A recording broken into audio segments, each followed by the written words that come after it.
aujourd'hui, depuis janvier 2010, la loi Morin existe. Et dans la loi Morin, nous avons encore des problèmes au niveau de nos associations, aussi bien de Polynésie collatéraux, et puis les militaires qui avaient travaillé sur le site. Aujourd'hui, je fais partie des deux associations qui essayons de trouver comment faire en sorte que notre État vient à la discussion de réparation, de prise en charge. Oui. Aujourd'hui, j'ai été auditionné le 22 janvier à l'Assemblée nationale sur les enquêtes concernant cette période.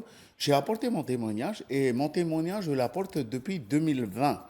2022, on a eu un débat au Sénat où j'étais obligé de porter un témoignage sur la partie sanitaire, non pas sur la partie secret et de la profession que j'ai exercée, mais sur la partie sanitaire.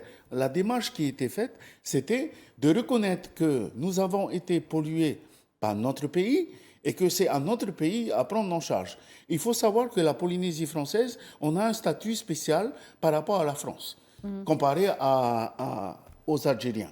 Parce que l'Algérie était français à l'époque de la préparation. Il ne faut pas l'oublier, c'est l'histoire. Sous colonisation française. Ils étaient français. Alors, ils ont été pollués en tant que français, si on part sur l'histoire. Nous, Polynésiens, on est français jusqu'à aujourd'hui, preuve du contraire. On est encore français. Notre démarche, elle n'est pas de mettre la cisanie entre les relations politiques. Non, c'est social, sociétal. Ça veut dire qu'aujourd'hui, je suis grand-parent. Quel héritage vais-je laisser à mes enfants?